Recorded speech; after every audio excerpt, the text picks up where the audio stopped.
너무 좋지요. 제가 어제 이 영상을 미리 보면서 너무 감동을 받았습니다. 우리가 비록 함께 만나기 어렵고 떨어져 있지만 이렇게 각자의 자리에서 하나님 찬양하고 또 그것을 모아서 이렇게 아름다운 하모니를 만들 수 있다는 것이 참 놀랍고 너무너무 감사하더라고요. 저도 동참하고 싶었는데 그럼 제 얼굴만 너무 튈 것 같아서 제가 참았습니다. 이 영상에 참여해 주신 모든 분들 감사하고 특별히 편집에 수고해 주신 우리 이성영 목사님도 감사드립니다. 보통 추수감사 주일은 1년에 굉장히 특별한 날이죠. 그래서 시끌벅적한 날입니다. 추수감사 주일이 되면 평소에 이렇게 교회에 다 들뜬 마음으로 모여서 넉넉하고 즐겁게 그렇게 예배 드리고 식당에서는 식사 준비하느냐고 분주하고 예배가 끝나고 나면 다 같이 식사하면서 이러저러한 얘기 나누고 웃고 그렇게 추수감사절을 보냅니다. 근데 올해는 정말 허전하고 그리고 낯선 그런 추수감사 주일 예배를 우리가 드리고 있습니다. 이렇게 자리가 텅 빈 예배당에서 추수감사절 예배를 드리고 있으니까 이게 현실인가 실화인가 라는 생각이 들 만큼 뭔가 어색하고 또 많이 아쉽고 그렇습니다.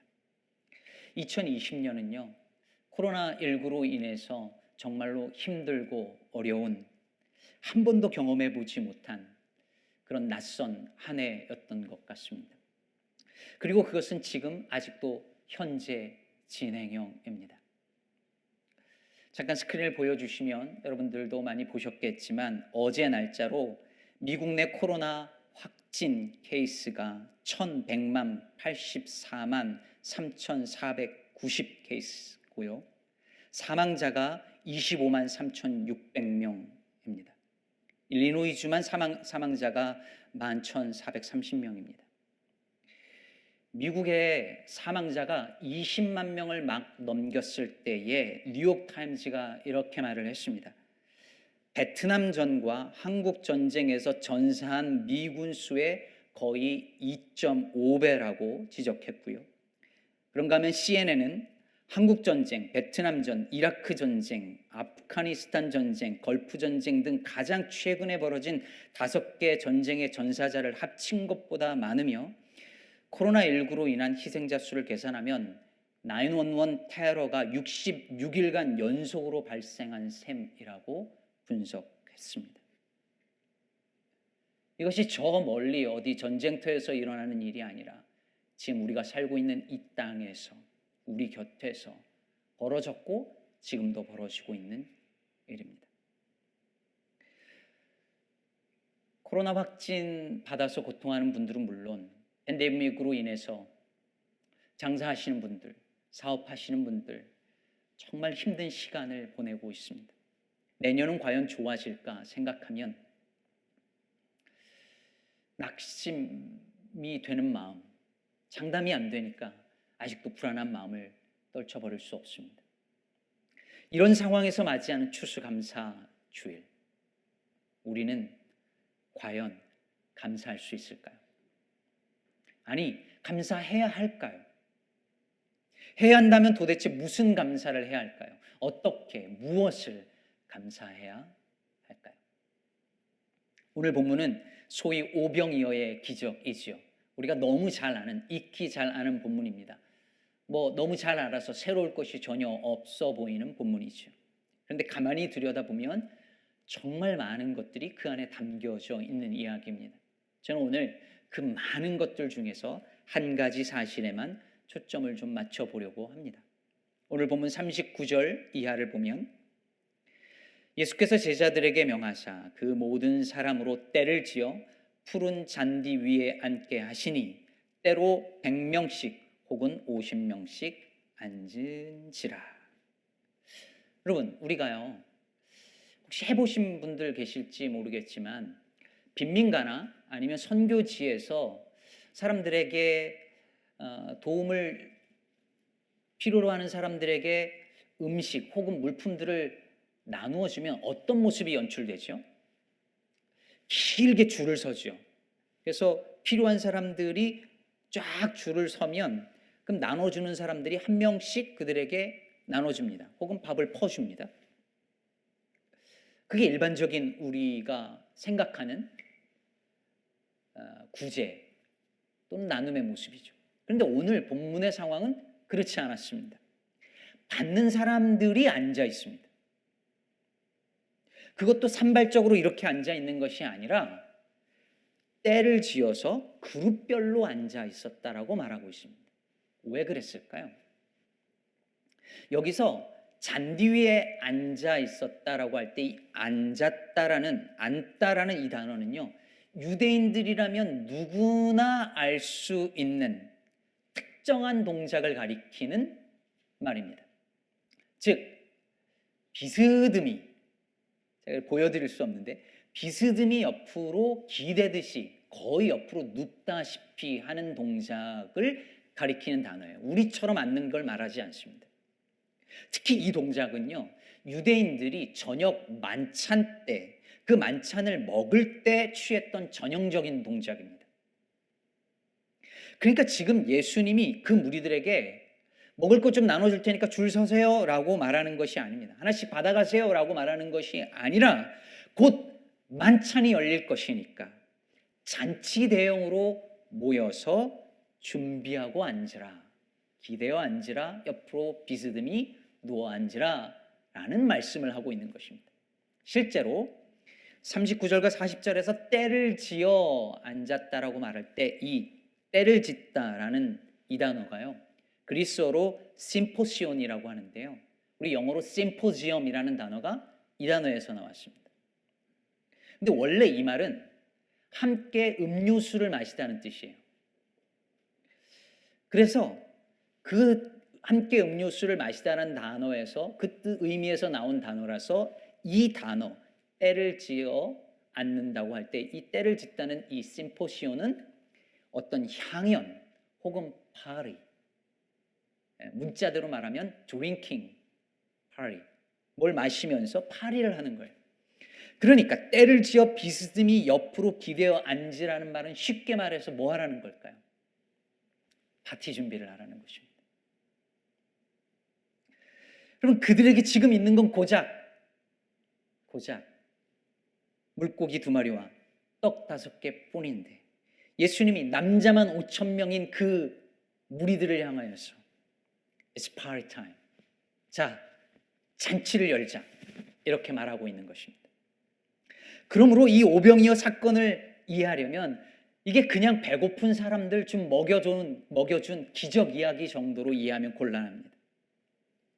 오늘 이 빈들에서 예수님을 따르는 백성들이 메시아가 베푼 그 잔치에 참여하고 있는 것입니다.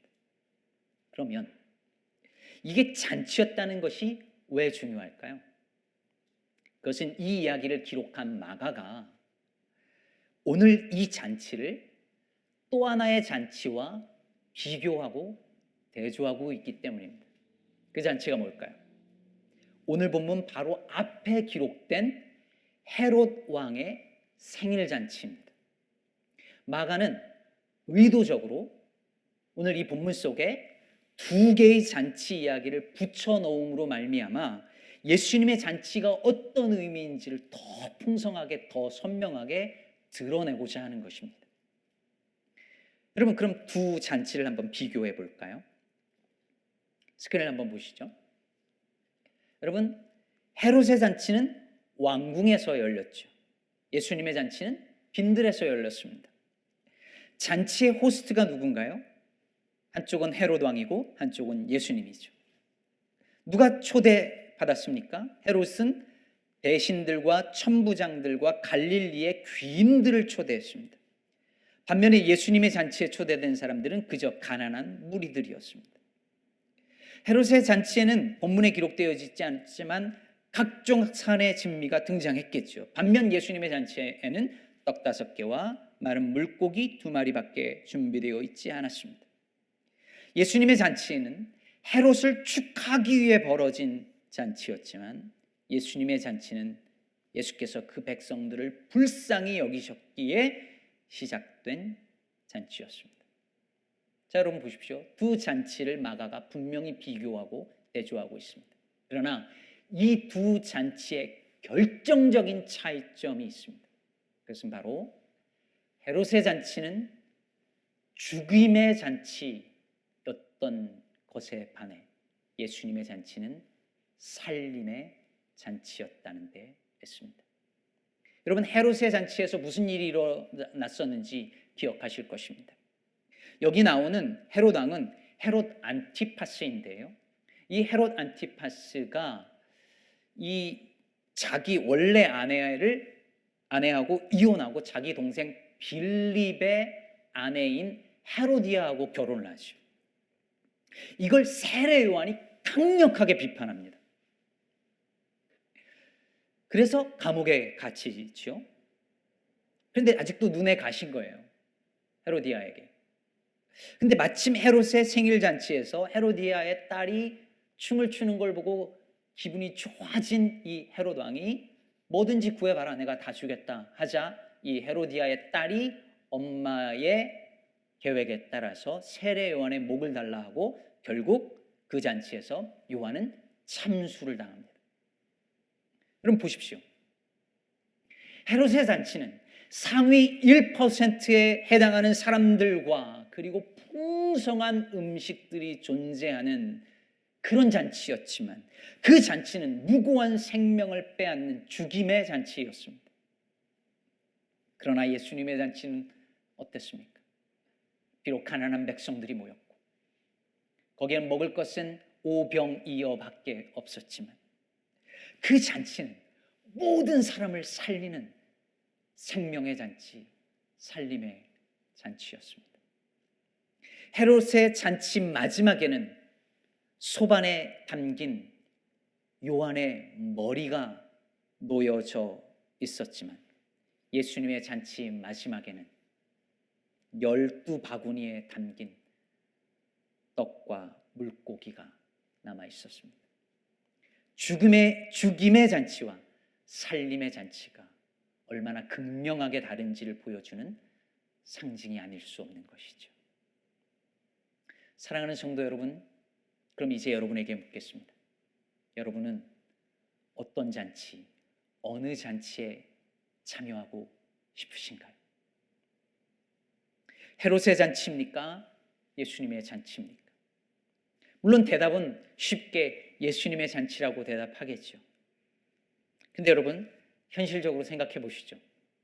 한 잔치는 세련되고 멋진 사람들이 모이고 정치인들과 상류층이 모이고 좋은 음악이 깔리고 럭셔리한 곳이고 거기서 값비싼 음식을 먹는 잔치라면 다른 한 잔치는 냄새나는 사람들, 교양 없는 사람들, 시끄러운 사람들이 모여서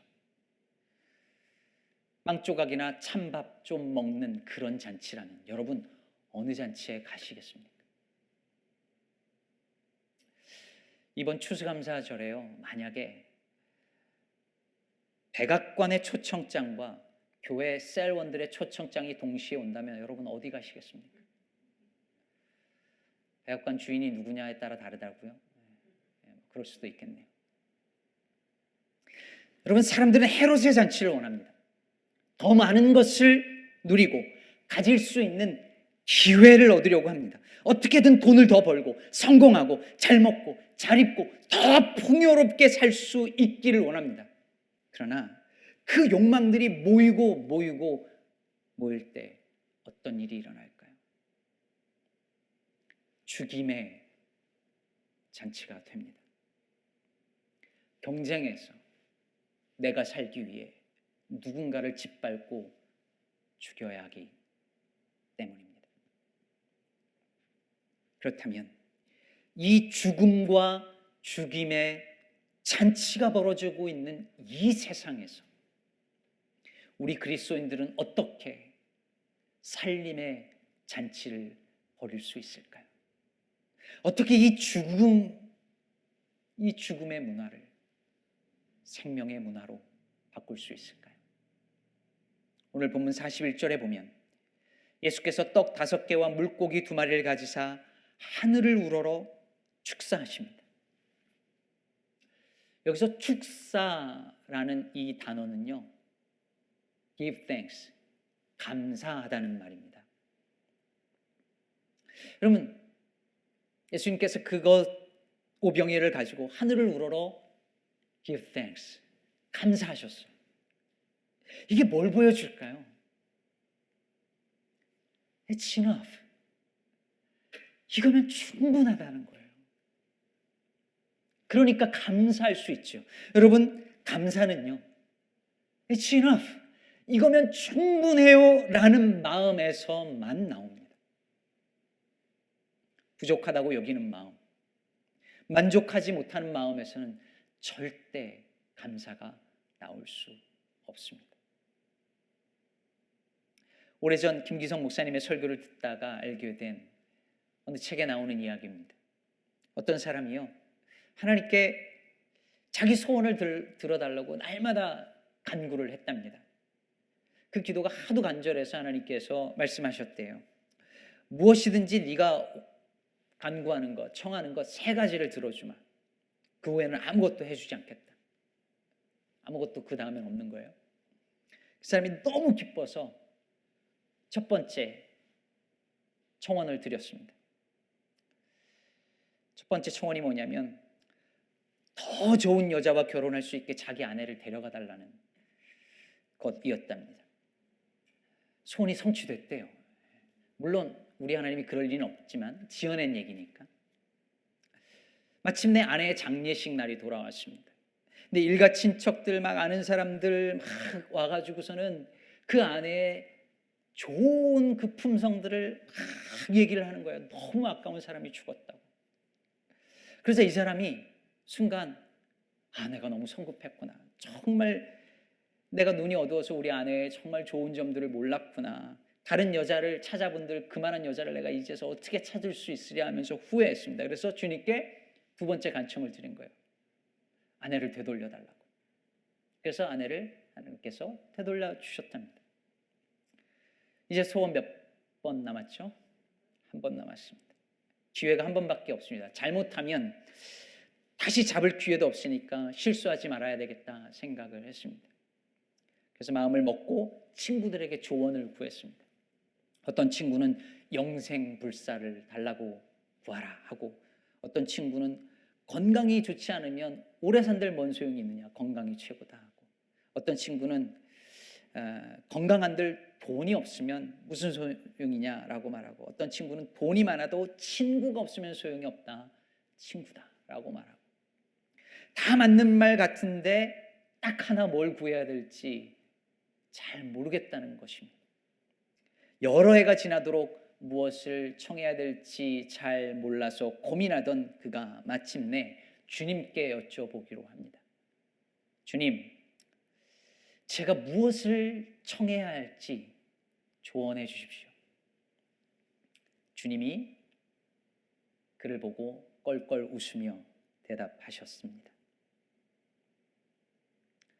살다가 무슨 일을 닥치든지 만족할 줄 아는 마음을 청하려무나.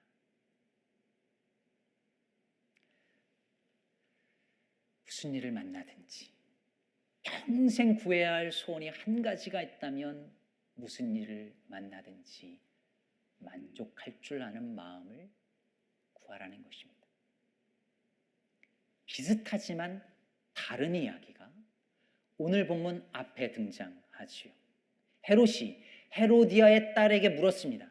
소원을 말해라. 무엇이든지 청하는 것을 내가 들어주겠다. 내가 주리라 라고 말합니다. 이때 헤로디아의 딸이 어머니에게 가서 묻지요. 내가 무엇을 구하리까? 무엇을 구하면 좋겠습니까? 한 가지 청을 달라는데 뭘 구하면 좋을까요? 그때 그 어머니가 말합니다.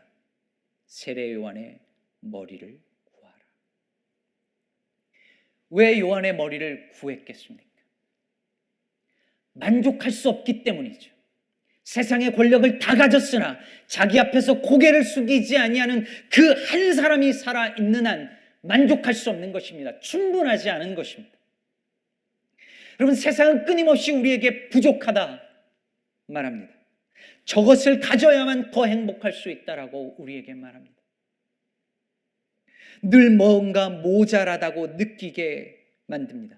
가진 것도 부족하고 능력도 부족하고 내 곁에서 나를 도와줄 만한 사람들도 부족하다고, 늘 부족하다고 느끼게 만듭니다.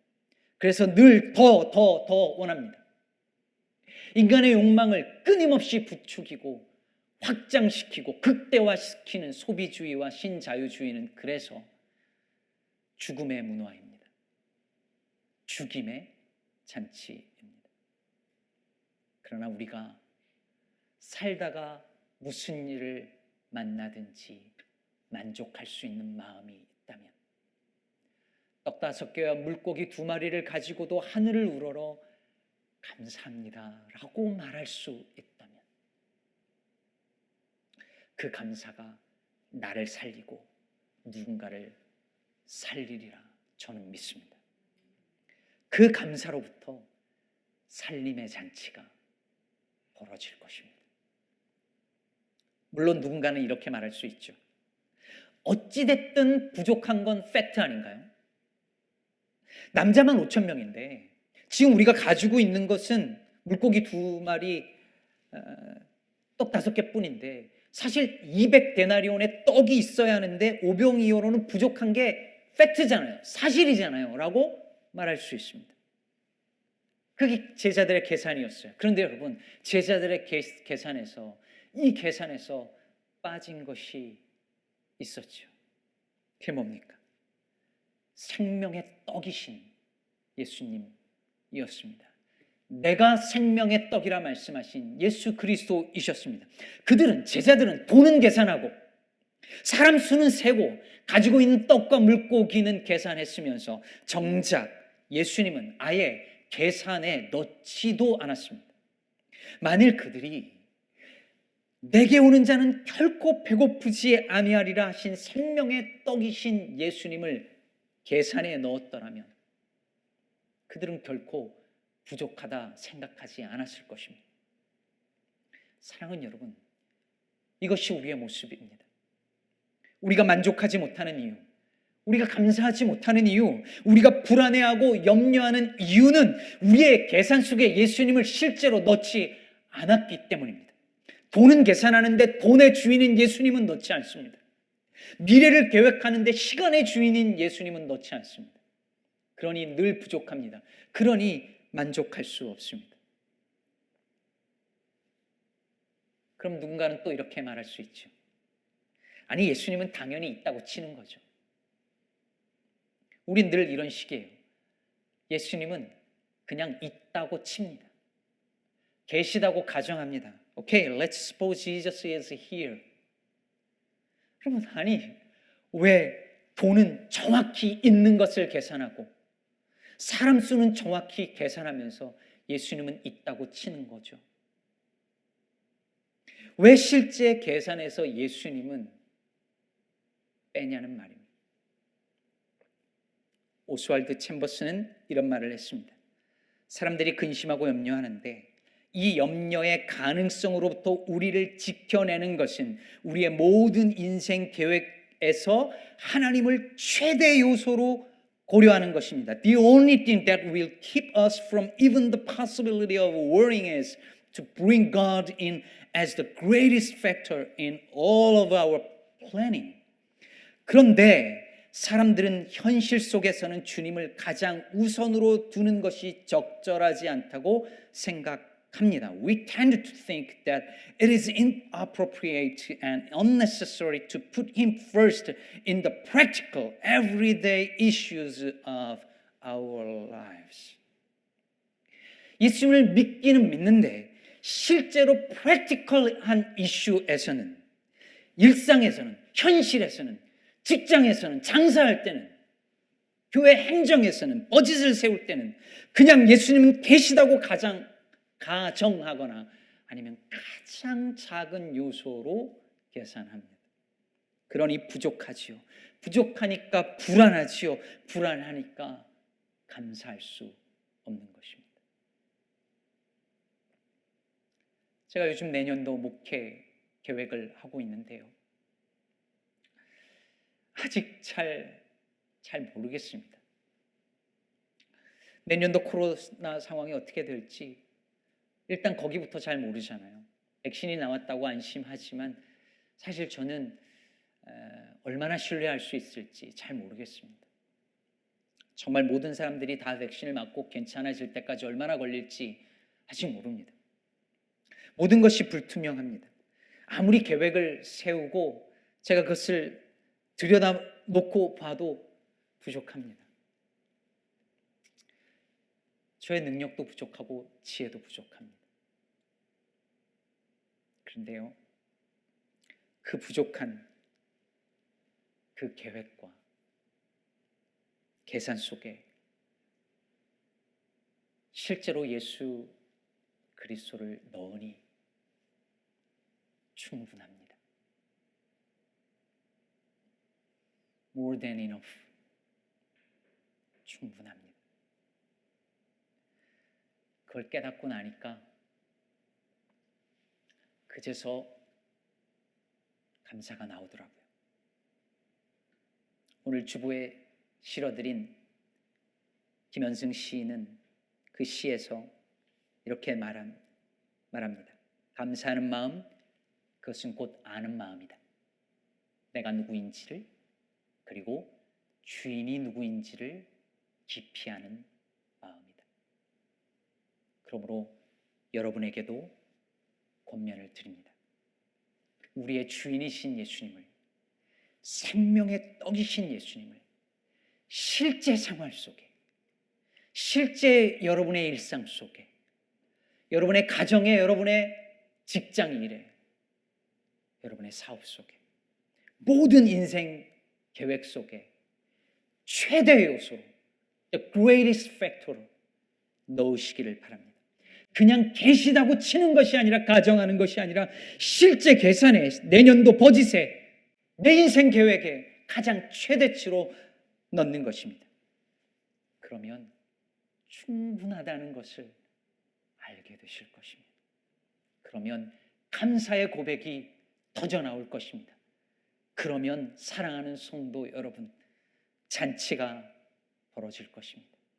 늘 부족하다고 여기며 더 가지려고 남을 짓밟고 죽이는 죽임의 잔치가 아니라 늘 충분하기에 감사하고, 그러기에 내 것을 떼어 누군가에게 나눠줌으로 누군가의 생명을 살려내는 살림의 잔치, 생명의 잔치가 벌어질 줄로 믿습니다. 이 신바람 나는 살림의 감사 잔치가 여러분의 가정에, 여러분의 일터에, 우리 기쁨의 교회와 이 지역 가운데 넘치기를 우리 주 예수 그리스도의 이름으로 축복합니다.